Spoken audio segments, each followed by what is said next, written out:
I'm Ralph Poppenbeek, and I'm a specialist occupational physician. I have a master's degree in medicine, and also I'm a fellow of the College of Physicians in the Faculty of Occupational Environmental Medicine. My specific interest is in work injuries, exposures, and diseases. This spans the whole range over about 30 years of experience in this field. And I like to do assessments, plus I'm also involved in medical management, and I'm the medical consultant to Recovre Rehabilitation in Melbourne. In layman's terms, what I basically do is assess people who have injuries by taking a detailed and thorough occupational history, plus a history of the disease or injury, treatment, where they're at, and so on.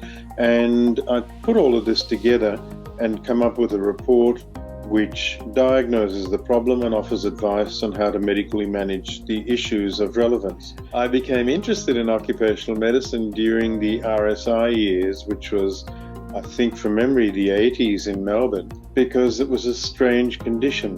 And in fact, the basis of my master's thesis was a comparison of RSI and radiologically proven disc injury cases in the lumbar spine. So the aspects of occupational medicine that particularly interest me are the interaction between the relevant parties: the patient, the treating doctor, the insurer, the assessing doctor, the employer, unions. A lot of people get involved, and a lot of patients become a bit confused and frustrated. And my aim in all of this is to try to clarify the issues so that everybody's clear on what they're doing. And that brings me basically to what I enjoy most about occupational medicine, is solving problems and assisting people in getting better and achieving what they want to achieve because of a particular injury or in spite of a particular injury. I see the whole range of injuries. I've been doing this for quite a number of years. The commonest thing, I guess, is spine, neck, thoracic spine, lumbar spine. Also do a lot of shoulders, knees, ankle and foot injuries, wrist and hand injuries, and the repetitive strain type things like tenosynovitis, carpal tunnel syndrome, etc. So I see pretty much the whole range of physical injuries. Plus, I also see people who've had occupational exposures, say for instance asbestos, dusts, various other chemicals in the workplace, and also workplace injuries such as leptospirosis, Q fever. So I've done a lot of work in the meat industry where these things are relatively common. And Legionnaires, I've done quite a bit of that in the outbreaks that we've had in Melbourne. Plus the interaction between all of these things and the ultimate resultant problem of chronic pain, because I do a lot of assessments and management of chronic pain in various types of conditions, which is sometimes, unfortunately, the end case of poor recovery. So the types of people that I see with these things, again, range through a wide spectrum of patients. They're mostly workers in industry with these kinds of injuries who've had trauma or strains over the periods of years. The role that I play is twofold, or threefold really. In terms of treatment, it's management of the problem, and the buzz I get out of that is seeing people get better. In medical assessment, I think the role is rather complex. One of the major roles people like myself play is providing an accurate diagnosis. One of the sad things about medical management in this sort of arena is that a diagnosis sometimes doesn't occur for a long period of time. People are treated, what we like to say, they're treated symptomatically rather than anatomical diagnosis-wise. So I provide that, and I think that's pretty helpful. Once you've got the diagnosis, then you can analyze whether the medical management to date, because it's often a year or so after the injury that I'll be seeing people, has been appropriate and has been successful. And if it hasn't, then you've got to try and analyze whether this is the problem of the patient, the doctor, the physiotherapist, allied people, the insurer, the employer. A lot of people get involved. the role that I play is to try and coordinate all of this intellectually and make some recommendations which are logical and are basically going to help the worker, which is a fundamental point.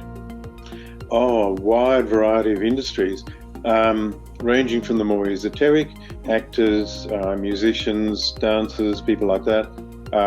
Something I understand particularly well because I'm also an opera singer.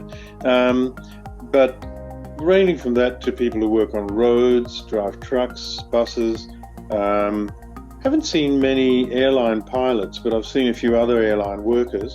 I've also done a lot of work in the meat industry, a lot of work in production industry, in factories, producing various things, and also admin work, teachers, health workers, that sort of thing. I've pretty much seen most of the industries, including prison workers and so on too. What I've liked about all that is firstly the analysis of how people do their jobs and how they go about doing so, and whether they're doing so in a practical manner or an impractical manner, and hence whether it's dangerous or not dangerous. Analysing and finding out things is really exciting, because if you understand the industry and how the person works in that industry, then you can get a much clearer concept of how the injury may have come about, which gets back to liability and causation. Well, the basic three ways that I would assist here is firstly providing a diagnosis, secondly providing information about optimal medical management, and thirdly offering advice on return to work and what the person's work capacity is. So the way I do that is that I try to make people comfortable, make them feel relaxed, and treat them with respect.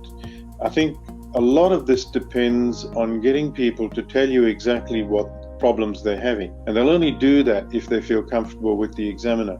So I try to go out of my way as best I can to make the patient very comfortable and relaxed, and ask appropriate questions without being at all critical of them. The most important message I'd like the person to take away from the encounter with me is that they enjoyed it. And I really get a buzz when people shake my hand at the end of it and thank me and say, yeah, that was really good. I learned a great deal from that.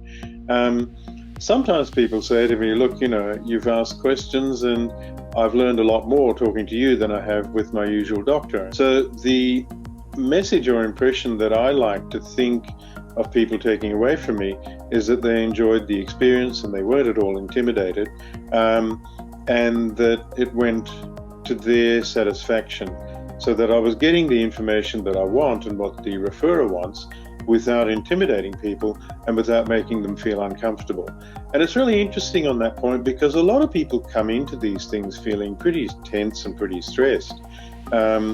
And it's nice when after you've finished, they go away feeling happy and cheerful. And that's really important to me. The basic thing, of course, is to do the job well and have everybody satisfied with my performance. That can't always be the case.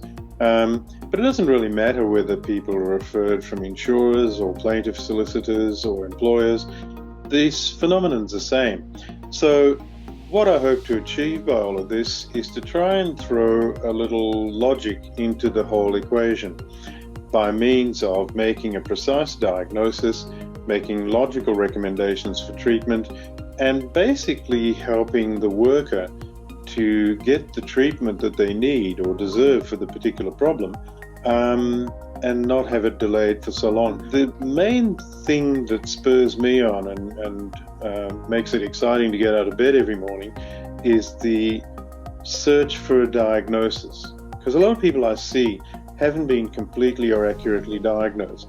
And I also teach third-year medical students. And the thing I emphasize is the most exciting thing in medicine is to make a diagnosis. If you get out of bed in the morning and you go back to bed at night and you haven't made a diagnosis, you should really have stayed in bed. And so that really is exciting to me and what spurs me on with all of this. And diagnosis is exciting, really is.